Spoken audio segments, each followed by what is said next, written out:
Ganun ba talaga ang prinsipyo pag nagkaroon nga, pag meron tayo mga state witness, wala silang kasong kakaharapin in exchange for their testimony? Oo, kasi ang isa sa mga requirements sa state witness, kaya naman kumbaga kailangan piling-piling-pili yan dahil absoluto na kailangan yung testimonya nila at walang direkta kasing ebidensya na hawak yung gobyerno. Yun yung laging eksena kumbaga ng state witness. Bagaman kapag corruption kasi ang hirap, 'di ba? Walang papel o yung papel malinis. Kaya kailangan may magsabi na, ganito po ang nangyari niyan. Sa ganong sitwasyon, kailangan ang testimonya ng state witness. Pero, sa kabilang banda naman, kailangan siguraduhin na hindi sila yung pinaka-guilty.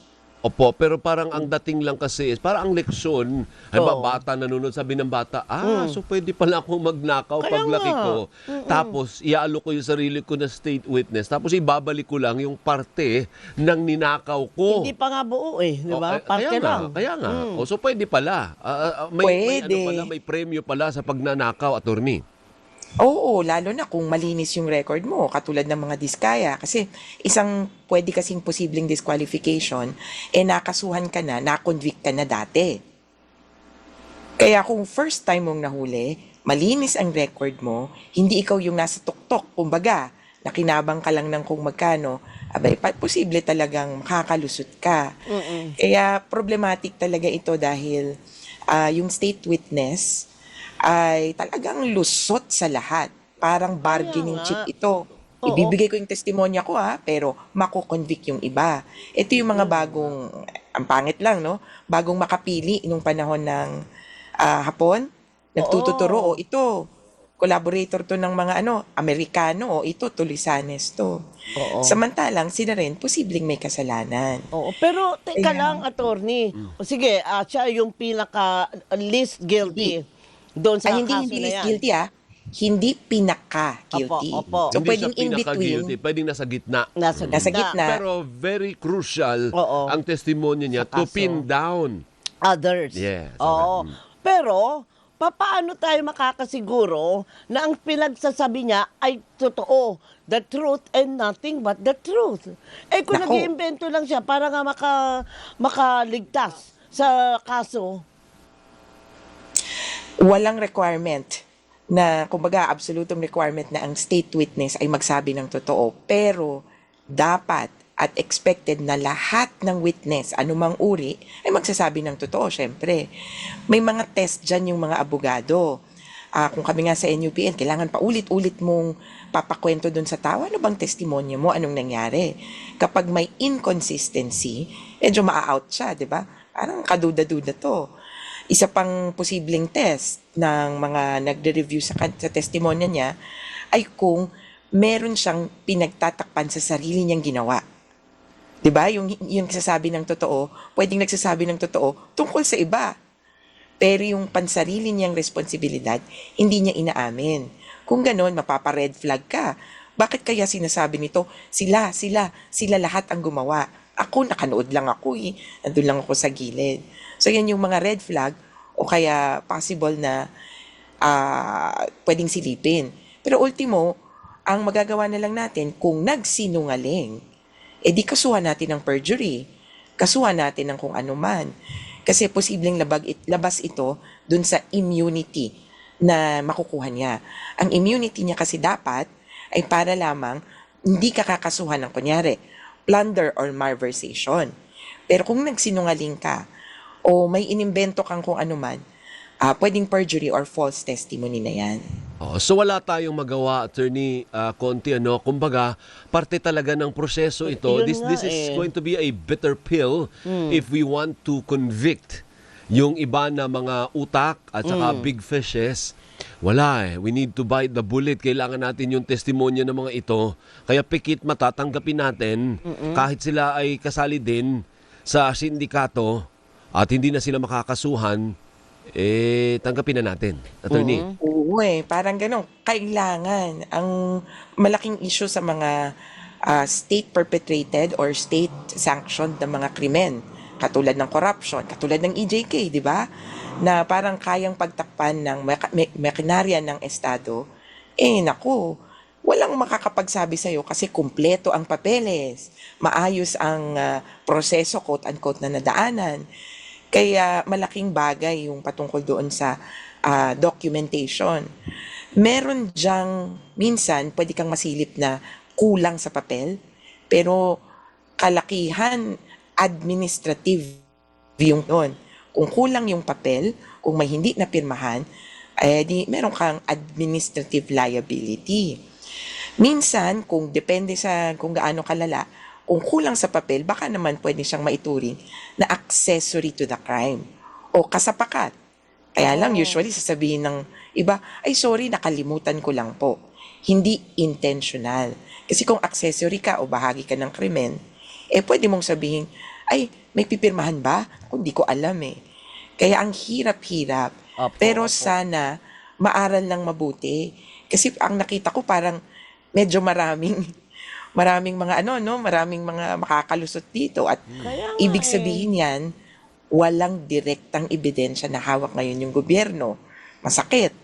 Pero on the other hand, worrisome kasi magkaiba ang state witness dun sa protected witness, yung nasa witness protection. Hindi lahat ng state witness automatic sa witness protection.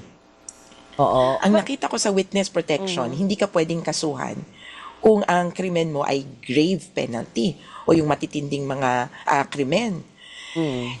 Sa batas natin, di ba yung malversation, familiar na tayo.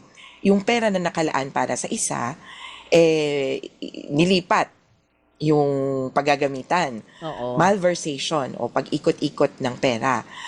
May isa pang termino doon, yung technical malversation. Kahit hindi mo alam or hindi mo sinasadya, pwede pa rin. Pasok Alam pa niyo ba rin. sa malversation, parang yung penalty nga, grave na ito, kung mas mataas sa 40,000. May threshold. May threshold, mabigat na krimen na to. Oo. Milyon-milyon yung perang tinutukoy natin dito. Kaya ako, parang dapat, kung makakasuhan yung mga yan, ang penalty nila, prisyon correctional, prisyon temporal, even perpetua, matitinding kaso. Kaya parang magpapakawala tayo ng grabe yung kasalanan sa lipunan Kaya nga para lang maparusahan yung mas malala. Malala. So, Mas nagiging malala. Olympics. Oo, palalaan. Konti lang nakuha mo. Ako, mas marami. Ikaw na lang ang Di ba Pero- nakakalungkot, Nakakasuhan. di ba? So, nakakalungkot kasi parang binibigyan natin ng lisensya ang lahat ng mga magnanakaw. At saka parang, pwede bang i-contest yan na parang wala naman, hindi gumagana yung justice system natin. Kasi merong biktima. Sinong biktima? Tayo. Kasi tayo yung pinagnakawan Kailan pa, pagdating kasi sa korte, kailangan mo ng ebidensya. Hindi Yun naman pwedeng sabi lang ni ganire. Kaya Diyan nga. sila ngayon papasok through their testimonies. Mariosep. Kaya wala tayong magawa. Attorney, so anong sagot doon? Yung parang kinukonsinti natin yung pagnanakaw dahil sa pagbibigay ng state witness status sa mga tao, nakasali rin Oo. sa akto ng oo. pagnanakaw, attorney. At nakinabang. Totoo yun. Talagang may makakalusot kung mag-o-offer tayo ng state witnessship. Ang siste lang dyan, it is a necessary evil para mapindaw natin yung pinakamalalaki. Ang caution ko lang in the future, so tama yon, posibleng magsinungaling itong witnesses na ito o kulang ng katotohanan. Yung sarili nila o yung ibang pinoprotektahan nila, hindi nila ikukwento yung nangyari.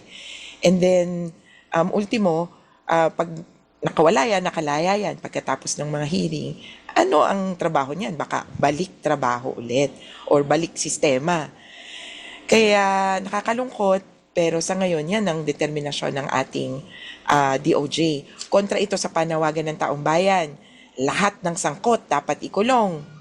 Kaya ingat po sila kapag nagalit na ulit ang mamamayan. Okay. We have 2 minutes left. Anong update dun sa ICC? Kasi palagi kilala si Attorney Conti. nga Pag-issue ng ICC. What's new? 2 minutes. Go ahead, Attorney. Essentially, wala. Naghihintay so po wala tayo pa wala pa. Except, sorry, pasensya na, pero yung depensa po ay natalo sa ilan nilang mga request. Mga kuti-kuti ito, mga small requests, para sana buhayin yung interim release o pansamantalang paglaya. Pero sa ngayon, kulong pa rin po si Duterte at hinihintay natin yung pagpapasya sa fitness to stand trial o kung kaya pa ba niyang humarap. Oo, pero pwede pang patagalin ng lawyer ni Duterte ang kaso. Kasi ano ba una sabi, partner? September, tapos naurong naka 2026 na tayo ngayon, wala pa ring usad. Wala pang- posible, talagang posible yon. Pero ang maganda naman sa ICC, hindi yung tipong malayong-malayo ang pagitan. Inaasahan ko na by March, definitely may maririnig tayo tungkol dito sa schedule. Yung March ang anniversary ng pagdukot kay Duterte, kaya definitely may desisyon sa either jurisdiction challenge, kini-question pa rin yun sa appeals chamber, o dito sa fitness to stand trial. Okay. Thank you, Attorney, for the update. Mabuhay po kayo. Thank you, ma'am. Mabuhay po ang NUPL. Ano po? Mabuhay. Salamat, ingat. Marami. Mabuhay ka. Si Thank you. Attorney Maria Cristina Conti, Secretary General ng National Union of People's Lawyer dito po sa National Capital Region.